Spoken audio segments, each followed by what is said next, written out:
The stars stretched endlessly before the human starship as it cut through the darkness of space. Captain Elena Vasquez stood on the bridge, watching the main view screen with barely contained excitement. After 200 years of dreaming, humanity had finally cracked faster than light travel. And now, just 3 months into their journey, they were about to make first contact with an alien civilization. "Captain, we're receiving a response to our hail," said Lieutenant Park from the communication station. His voice trembled slightly. "They're willing to meet us," Elena smiled. "Send our coordinates. Let's make history."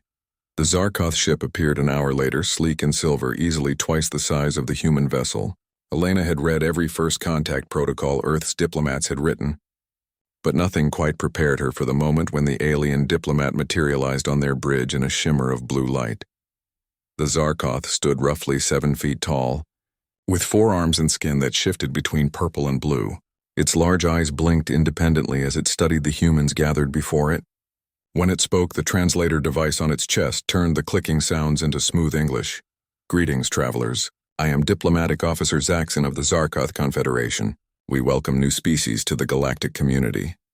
The alien's head tilted in what might have been curiosity. "From which world do you hail?" "Earth," Elena said proudly, stepping forward. "We call it Earth, but our star system is designated Sol, the 3rd planet from our sun." The change was immediate and terrifying. Zaxxon's skin flashed brilliant white and all 4 of its arms pulled close to its body. The alien stumbled backward, its translator stuttering with what sounded like panicked clicks. "Sol 3? You come from Sol 3? The alien's voice rose. "That is impossible. That system is forbidden. You should not exist. You cannot be from there." Elena felt her security chief, Commander Aisha Okonkwo, tense beside her. "I assure you we're very real." "What do you mean, forbidden?" "The eldest ones marked your system with warning beacons 800 million cycles ago," Zaxxon said, backing toward the spot where it had materialized. "No ship has entered that region of space since. The records say only that it was classified as extreme danger. They said the world itself was hostile to all intelligent life." Dr. James Chen, the ship's xenobiologist, frowned. "Our world is perfectly capable of supporting life. Billions of us live there quite comfortably." "That is what terrifies me," Zaxxon replied. The alien's skin had gone pale gray. "The eldest ones do not frighten easily. They have witnessed the birth and death of stars. If they declared your world forbidden, there was a reason." The alien's eyes fixed on Elena. "Tell me, humans of Earth, are you the only intelligent species on your world?" "Well, yes," Elena said slowly. "There are animals, of course, other life forms, but we're the only ones who built civilizations, who reached for the stars. Only?" Zaxxon's translator made a sound like a bitter laugh. "The records said nothing of humans. They only said—" The alien paused, seeming to struggle with something. "They said it was not safe. That the world produced too much. That everything there was dangerous." "What does that mean?" Aisha demanded. "Produce too much what?" But Zaxxon was already activating its transport device. "I have said too much already. I must report this to the Council. I recommend you turn back, humans. Go home to your death world and stay there. The galaxy is not ready for you. We may never be ready. Wait!" Elena lunged forward, but the alien vanished in another shimmer of blue light. The Zaroth ship turned and jumped to FTL speed seconds later, leaving the human crew standing in shocked silence. "Well," Lieutenant Park said finally, "that went badly." Elena turned to her science officer. "Run a full sensor sweep of the surrounding space. If there are warning beacons like Zaxxon said, I want to find them." It took 3 days of searching, but they found them. Ancient devices, thousands of them, forming a perfect sphere around Earth's solar system. Each beacon transmitted the same message in a language so old that the ship's computer took 18 hours to begin decoding it. Elena stood in the lab with Dr. Chen and Aisha, staring at the translation on the screen. "Warning," Chen read aloud. "Cradle world detected. Apex evolution in progress. All vessels maintain minimum distance of 10 light years. Do not land. Do not observe. Do not interfere. Classification: Extinction class threat. Death world. Avoid at all costs. Death world." Aisha shook her head. "Earth? I mean, sure, we've had our problems, but calling it a death world seems excessive." "There's more," Chen said, scrolling through the data. "These beacons have been updated multiple times over the centuries. The last update was He paused, checking the numbers. 300 years ago, right around the time we entered the industrial age.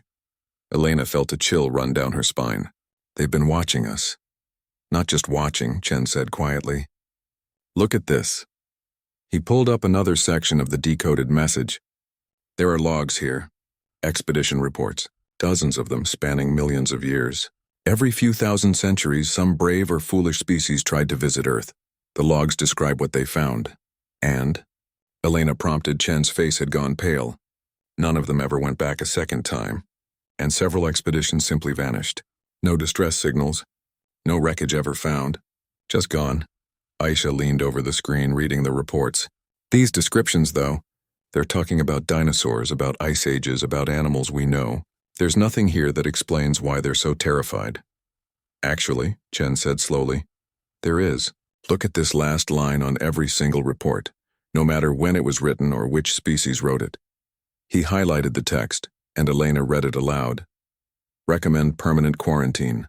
It is not just the dominant species. Everything on this world is a predator.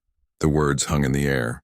Outside the lab windows, the stars glittered peacefully, but Elena suddenly felt very far from home.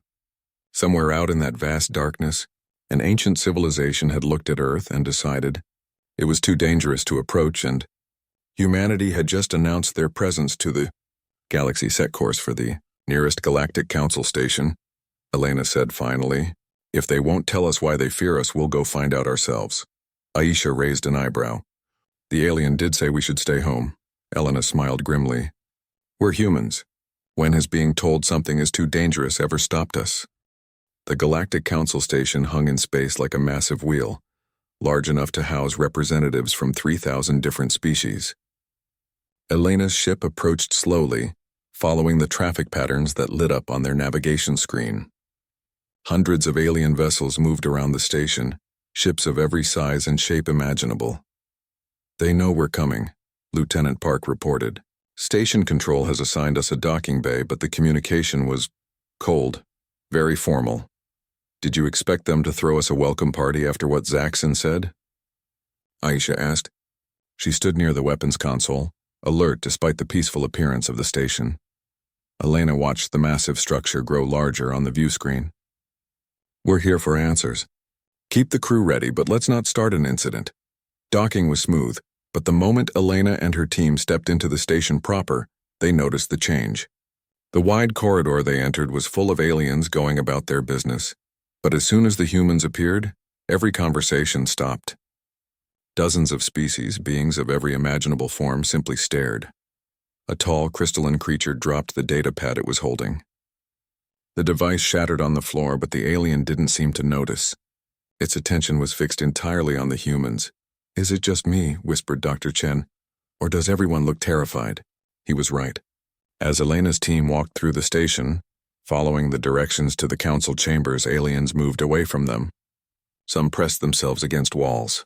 Others ducked into doorways. A few species with visible skin showed color changes that their computer identified as fear responses. This is absurd, Aisha muttered. We're not doing anything threatening. We don't have to, Chen replied. We're from Earth. That's apparently threat enough.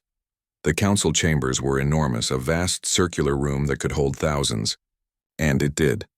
Representatives from hundreds of species filled the tiered seating, all of them falling silent as the humans entered. Elena had never felt so exposed, standing on the central platform, while countless alien eyes watched. I am Captain Elena Vasquez of Earth, she announced, her voice carrying through the chamber. We come seeking knowledge and peaceful relations with the galactic community. Silence. No one moved. No one spoke.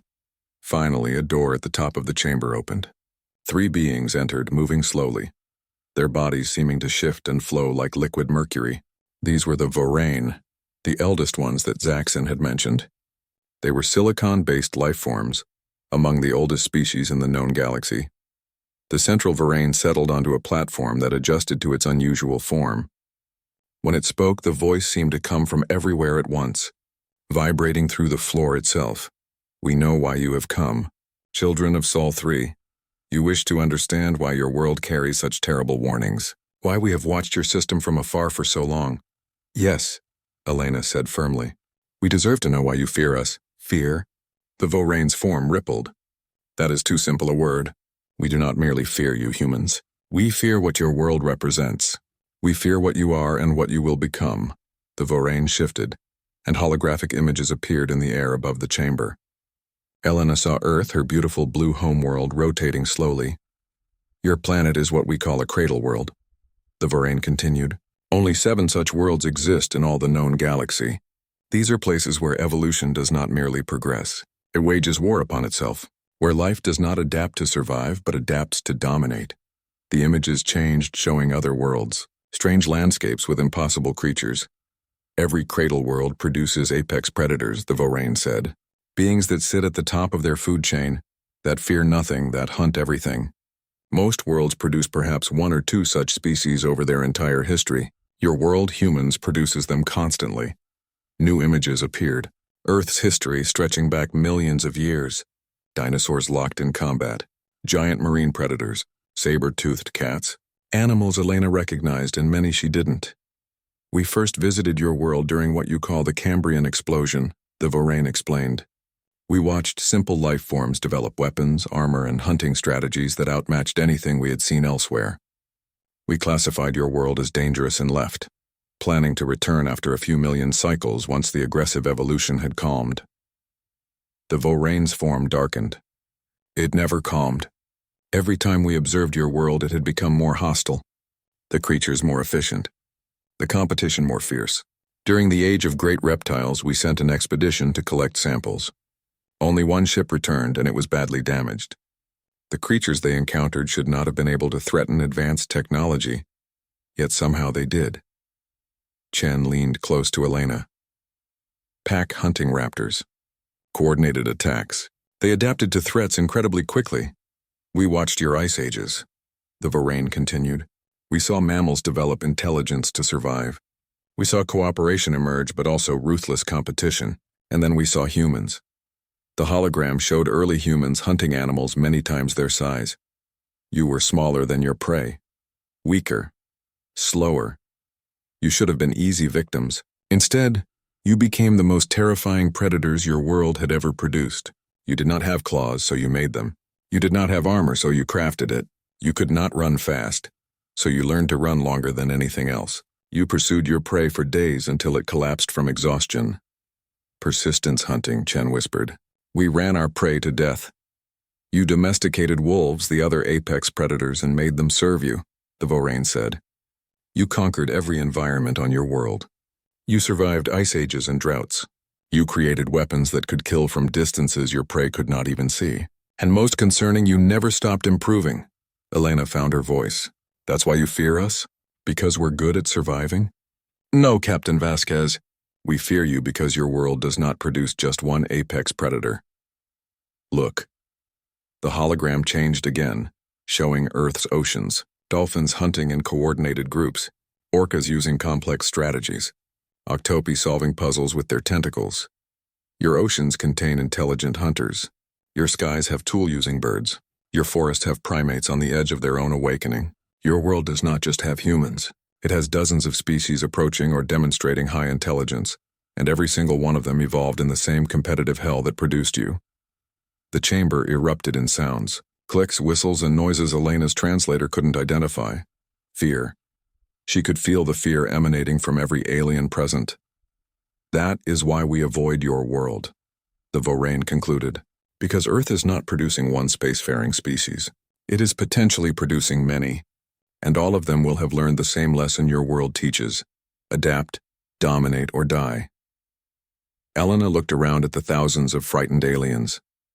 She thought about dolphins and whales, about intelligent crows and clever octopi, about the dogs that had been humanity's companions for thousands of years, and suddenly, she realized the Vorain were not wrong to be afraid. They just didn't understand the full picture yet. Neither did she. The Vorain data repository existed at the edge of known space, a massive structure older than most civilizations. Elena had needed special permission from the Council to access it, and even then, only because the Vorain themselves had agreed. They wanted the humans to understand the full truth. This archive contains 800 million years of galactic history, their Vorain guide explained. its form shifting slowly as it moved through the crystalline corridors. Every significant event, every discovery, every expedition, including all attempts to study your world. The archive room was vast and empty except for a central console. The Varane activated it with a touch, and holographic displays filled the air around them. There have been 53 attempted expeditions to Earth, the guide said. I have compiled the most relevant reports for you to review. Elena, Chen, and Aisha stood in the center of the room as the first report began to play. The expedition log was from 520 million years ago, during Earth's Cambrian period. The recording showed alien scientists in protective suits examining Earth's ancient seas. Through their cameras, Elena saw creatures she recognized from textbooks: trilobites, anomalocaris, simple life forms, or so she had always thought. Subject displays unexpected aggression, one of the alien scientists reported in the recording. This small organism attacked our sampling device despite the device being 50 times its size. Remarkable fearlessness for such a primitive creature. Another scientist added, we have observed 17 species in this location. All 17 have attempted to attack either prey or our equipment within the first hour of observation. The competition for resources appears extreme. The recording jumped forward. Now the aliens were deeper underwater, and something had gone wrong. Their equipment was damaged. One of them was injured, its suit torn. Retreat to surface. These organisms are using coordinated tactics. How is that possible? They barely have nervous systems. The recording ended with the expedition fleeing Earth's oceans. They returned safely but recommended extreme caution, the Varane guide explained. The next expedition was not sent for another 100 million years. The second recording began. This one was from 65 million years ago, during the age of dinosaurs. Elena watched as alien researchers observed a pack of velociraptors hunting. Fascinating intelligence, one researcher noted. They are using complex communication. Look, 3 are driving the prey toward the others who waited in ambush. This level of strategy should not exist in creatures with such small brains. Then the raptors noticed the observation drone. What happened next made Elena's blood run cold. The dinosaurs didn't flee or ignore the strange floating device. They studied it. They tested it. And then they coordinated an attack using the environment, forcing the drone into a position where they could leap and bring it down. They problem-solved in real time, Chen said quietly. They adapted to a completely unknown threat in minutes.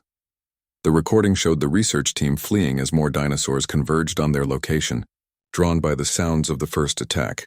That expedition lost 3 members, the Varane said. The dinosaurs were more intelligent than their brain size suggested possible. We could not explain it then. We still cannot fully explain it now.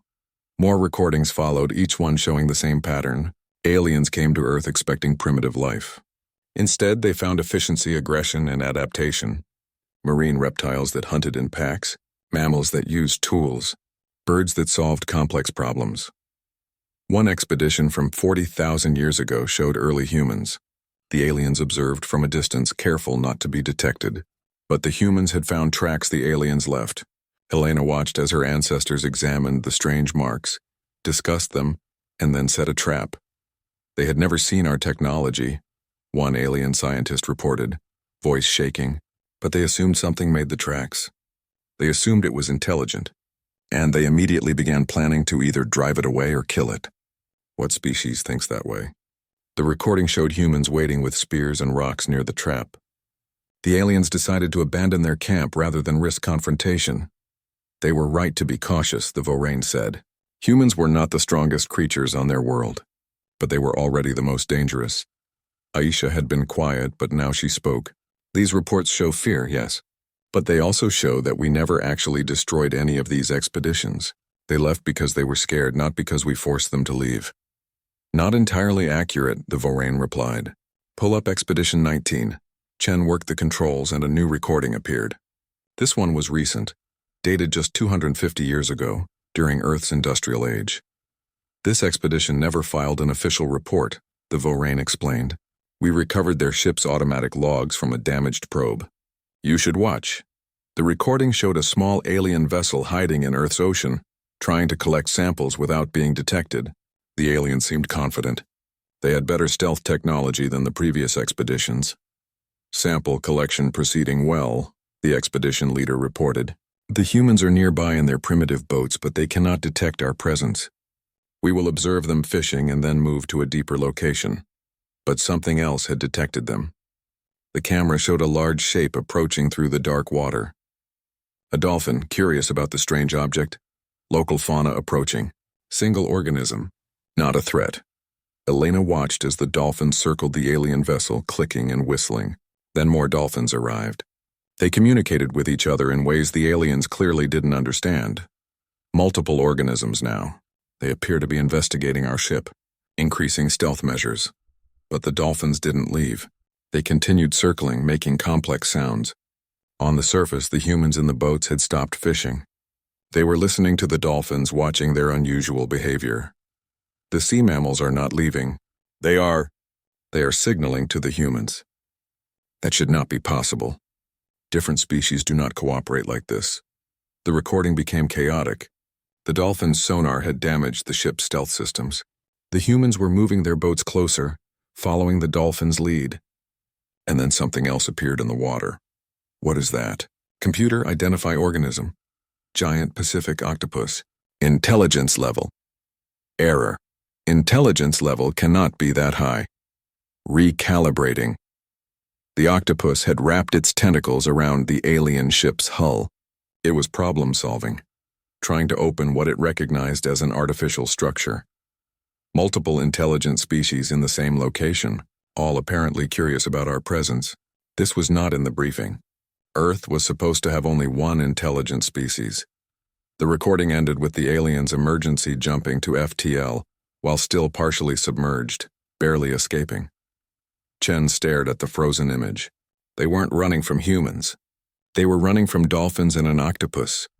Because they realized the truth, the Varane said. Humans are not Earth's only intelligent species.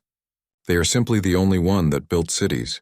The others are still there, still evolving, some of them as intelligent as you are. Your world is not producing one apex species. It is producing many. And worse, from our perspective, they work together. Elena felt a chill run through her. She thought about service dogs that could detect medical emergencies, about dolphins that helped fishermen, about crows that remembered human faces for generations. You think Earth's other species will reach the stars too, she said quietly. We think, the Varane replied, that you will bring them with you, and we do not know if the galaxy is ready for that. Elena stood on the bridge of her ship, staring at the communication she had just received from Earth. Her hands were shaking slightly as she read it again. Captain? Lieutenant Park asked. Is everything all right? You look pale. Change of plans, Elena said quietly. We're not going back to Earth, not yet. She turned to face her crew. 3 ships just left Earth. They're heading here to our location. And they want to talk to the Galactic Council themselves. Aisha frowned. 3 ships? Why would Earth send more vessels? We haven't even filed our full report yet. Because, Chen said, reading over Elena's shoulder, they've been listening. Earth's long-range sensors have been monitoring galactic communication channels. They know what the aliens have been saying about us, and apparently they decided it was time to introduce themselves properly. All of themselves, Elena added, her voice strange. The 3 ships arrived 2 days later. Elena watched on the view screen as they came out of FTL, and immediately she could see these were not standard human vessels. The first ship looked normal enough, a military cruiser similar to her own. But the second ship was different. It had large sections that appeared to be filled with water, visible through transparent sections of the hull. The third ship was smaller, more experimental looking, with unusual extensions and what appeared to be specialized habitats. Incoming communication, Park announced. It's Admiral Marcus Wright from the lead ship. The Admiral appeared on screen, a stern-faced man with gray hair and sharp eyes. Behind him, Elena could see other crew members moving around the bridge. Captain Vasquez, Admiral Wright said, I hope we're not interrupting your diplomatic mission, but Earth's leadership decided it was time to show the galaxy what we really are. We've prepared a demonstration for the Galactic Council if they're willing to meet with us. Admiral, what exactly are you planning? Elena asked carefully. Wright smiled, and it was not a comforting expression. We're going to show them that their fears are both correct and completely misunderstood.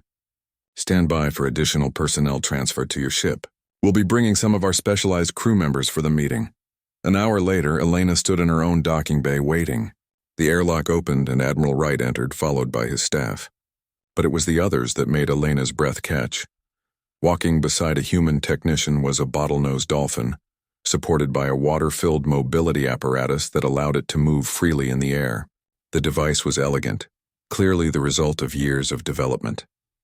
The dolphin's eyes were bright and intelligent, watching everything with obvious curiosity. Behind them came two more humans, and between them, in a specialized tank mounted on a mobile platform, was a giant Pacific octopus. Its tentacles pressed against the transparent walls of the tank, and its color shifted from red to purple as it observed the new environment. "Captain Vasquez," Admiral Wright said formally, "allow me to introduce Ambassador Click." He gestured to the dolphin. "And Dr. Spectrum." He indicated the octopus. Elena had no idea what to say. The dolphin made a series of clicks and whistles, and a device on its mobility harness translated the sounds into English. "Greetings, Captain. We have much to discuss with the Council." The octopus changed colors again, and a neural interface on its tank converted its communication into text that appeared on a holographic display. "We are ready to represent Earth." Chen stepped forward, his scientific curiosity overcoming his shock. "You've developed true translation technology? They can communicate freely?" "They've always communicated freely," Wright replied. "We just needed to learn their languages and build the right tools. Dolphins have been using complex language for millions of years. Octopi think in colors and patterns. Once we stopped assuming intelligence had to look like human intelligence, progress came quickly. A crew member from the third ship approached, and Elena noticed that walking calmly beside her was a large dog, some kind of working breed. On the woman's shoulder perched a raven, its dark eyes missing nothing. "This is Dr. Sarah Kim," Wright explained.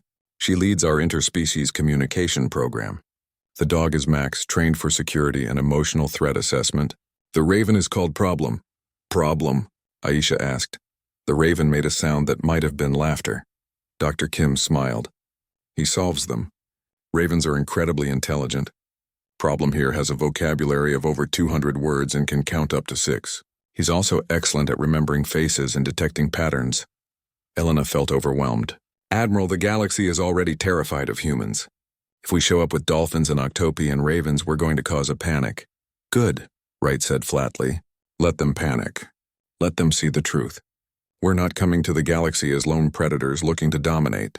We're coming as a coalition. Earth learned a long time ago that cooperation is stronger than competition. Did we, though?" Chen asked quietly. "Humanity's history isn't exactly full of peaceful cooperation." "No," Kim agreed. "But that's because we were only cooperating with ourselves. Once we started truly working with other species, really listening to them and treating them as equals, things changed. Dolphins helped us design better underwater structures because they understand the ocean in ways we never could. Octopi, with their distributed intelligence and flexible bodies, revolutionized zero-gravity engineering. Dogs have been our partners for so long they've evolved to read human emotions better than we read them ourselves." Ambassador Click's translator activated again. "Humans are builders and dreamers. We dolphins are navigators and explorers. Together we understand both land and sea. Separately, each species is limited. Together we have no limits." The octopus's display lit up with text. "Different forms of intelligence solve different problems. Cooperation multiplies possibilities. This is Earth's strength." Wright nodded. "The galaxy sees Earth as a death world full of apex predators. They're not wrong, but they're missing the point. Yes, evolution on Earth was brutal. Yes, it produced species that are efficient hunters and survivors. But it also taught us something the rest of the galaxy apparently never learned." "What's that?" Elena asked. "That the best way to survive isn't to be the strongest predator. It's to turn your competitors into allies." Elena thought about the reports she had seen. Hundreds of millions of years of aliens visiting Earth and fleeing in fear. Every expedition had seen the aggression, the efficiency, the danger. But none of them had stayed long enough to see the cooperation. "The Council needs to see this," she said finally. "They need to understand that humans aren't bringing a threat to the galaxy. We're bringing a partnership." "Exactly," Wright agreed. "We've sent a formal request to address the full Council. They've agreed to meet with us tomorrow." Max, the dog, suddenly stood up from where he had been lying calmly. His ears perked forward and he stared at the door. A low growl rumbled in his chest. "What is it, Max?" Kim asked. The raven, problem, cawed sharply and flew to a higher perch. Aisha's hand moved to her weapon. Security alert. Something's approaching the ship. Elena pulled up the external sensors. A massive vessel was appearing on the edge of their sensor range. The computer identified it as Vorane design, but this ship was different from anything they had seen before. It was enormous, ancient, and according to the sensors, it had been traveling through space for hundreds of millions of years. What is that? Park asked. Admiral Wright's expression had gone grim. I think that's the automated ship the Vorane sent to Earth 800 million years ago. The one that was supposed to return when a species from Earth achieved FTL travel. Ambassador Click whistled urgently, and the translation came through. It detected us, all of us. Not just humans. Elena felt ice in her stomach. It was programmed to return when one species from Earth reached the stars. But we brought 3, Chen finished. The ancient ship was getting closer, and now Elena could see massive weapon systems powering up along its hull. This was not a research vessel or a diplomatic ship. This was a test, and Earth was about to find out if it would pass or fail. The ancient Vorane ship hung in space like a sleeping giant waking after an impossibly long dream. Elena watched the tactical display as more and more systems came online. Weapon batteries, shield generators, launch bays that probably held automated attack drones. All Earth vessels, this is Admiral Wright. Battle stations, but do not power weapons unless I give the order. This thing has enough firepower to destroy a small moon. Elena's crew moved quickly, efficiently. They had trained for combat, but nothing had prepared them for this. Fighting pirates or hostile ships was one thing. Facing an automated war machine that had traveled through space longer than human civilization had existed was another entirely. Incoming transmission, Park announced.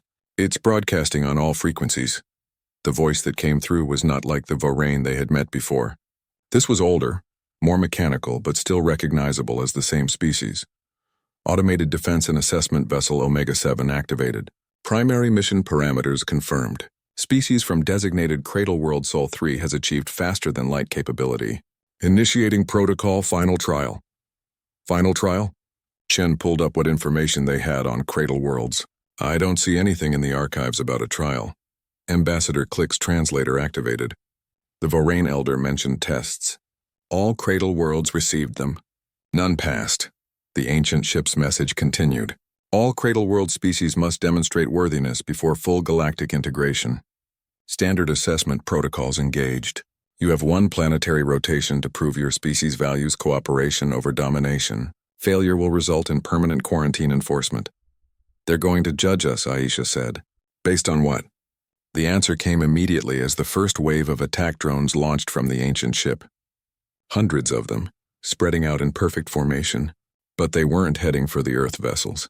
Elena's blood went cold as she saw their targets. Research stations, mining outposts, colonies on distant moons, and worst of all, the underwater habitats near Europa where dolphins had been living and working for the past 50 years. It's targeting civilians, Wright's voice came through, tight with controlled anger. It's attacking everything we've built out here. Everything we've worked to protect. That's the test, Chen said, suddenly understanding. It's not testing if we can fight. It's testing what we'll fight for.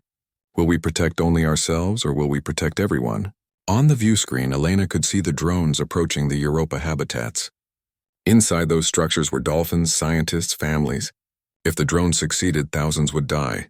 All ships, Admiral Wright commanded. Spread out. Priority targets are civilian locations. Protect the habitats first, then the research stations. Weapons free. The Earth vessels split up, each racing toward different threatened locations. Helena's ship had the closest position to Europa. Maximum speed, Lieutenant Park. Get us there before those drones. They'll reach it before we do, Captain, Park said, voice strained. We're 3 minutes out. The drones will arrive in 2. Elena's mind raced. 3 human ships against hundreds of attack drones and an ancient warship. Impossible odds. They needed help. They needed... Open a channel to the Galactic Council station, Elena ordered. Now, Captain. Aisha looked confused. Just do it. The channel opened. Elena broadcast on all frequencies, knowing every species in the sector would hear her. This is Captain Elena Vasquez of Earth to all vessels in range. We are under attack by an automated defense system. Our civilians are in danger. We are humans, yes, the species you fear, the ones from the death world. And right now, we're asking for help. Not for ourselves, for the dolphins living in the Europa habitats, for the scientists studying the ice moons, for families who never asked to be part of this test. Silence answered her. She watched the tactical display as the drones got closer to Europa. 90 seconds. Then Ambassador Click pushed forward, activating the translation system. I am Click of Earth's oceans. What humans say is true. We dolphins have built homes here. Our children swim in Europa's seas. Help us, please. More silence. 60 seconds. Dr. Spectrum's text display activated. We octopi think differently than you, but we understand fear. We understand wanting to survive. Help Earth not because you trust us, but because it is right. The drones were 45 seconds from Europa when the first alien ship broke from the Council Station. It was a Zaroth vessel, smaller than the human ships but fast. Very fast Zaroth cruiser Goldwing to Earth vessels, a familiar voice said. It was Zaxxon, the diplomat who had fled from their first meeting. I may regret this, but I cannot watch civilians die. Moving to intercept drones. Then another ship appeared. Then another. Within 20 seconds, 15 alien vessels had broken away from the station, all of them moving to help defend the human colonies. Why? Aisha whispered. We just met them. Why would they risk themselves? Because we asked, Chen said. We didn't demand. We didn't threaten. We asked for help to protect civilians. Elena's ship reached Europa with seconds to spare. The drones opened fire, but now they faced not just human weapons, but a coalition of species working together. The Zaroth ships were fast and agile, drawing the drones away. A crystalline species Elena didn't recognize used some kind of energy field to shield the habitat, while human ships destroyed the attackers. Across the system, the same scene repeated. Earth ships protecting stations while alien vessels arrived to help. No coordination, no battle plan, just different species working together because it was the right thing to do. On the surface of a mining moon, Elena saw something else through the satellite feeds. Human miners were evacuating, but they weren't running for their own ships. They were helping alien workers reach safety first, carrying those who were injured, guiding those who were confused. A group of dolphins in their water suits were helping repair a damaged alien vessel, using their agility to reach places the aliens couldn't. Problem: the Raven and several other corvids had been released and were flying reconnaissance patterns, reporting drone positions back to the fleet. Their sharp eyes saw threats before sensors could. Dogs were helping find trapped people in damaged stations. Their incredible sense of smell locating survivors. And everywhere, humans worked alongside the dolphins, octopi, and other Earth species, each contributing their unique abilities. The ancient ship watched it all. Elena could feel its attention, its assessment systems recording every action. Analysis complete, the ancient voice announced. Data inconsistent with all previous Cradle World trials. Review required. The drones stopped attacking. They simply froze in space, awaiting new orders. In 4.2 billion cycles of observation, no Cradle World species has demonstrated altruistic behavior toward other species. No Cradle World species has requested assistance. No Cradle World species has risked itself to protect others. Standard parameters insufficient. Contacting Vorane Collective for guidance. Elena slumped in her chair. Around the system, damaged ships limped toward safe harbor. There had been casualties, both human and alien, but far fewer than there could have been. Message from the Zaroth ship, Park said. Zaxxon wants to talk. The diplomat appeared on screen, his skin showing colors Elena's computer indicated meant exhaustion and stress. Your species is insane, Zaxxon said without preamble. You brought dolphins and octopi into space. You asked your former predators for help. You protected our ships when you could have focused on your own. This is not how Cradle World species behave. Maybe that's because we learned something other Cradle Worlds didn't, Elena replied. We learned that we're stronger together. Zaxxon's skin shifted to a color that might have been respect. The ancient ship is waiting for the Vorane to decide your fate. I do not know what they will choose, but I will speak for you when they ask. What you did today, it was... The alien paused, searching for words. It was not what we expected from a death world. The channel closed. Elena looked at her crew, at the tired faces of humans who had just fought alongside aliens they barely knew.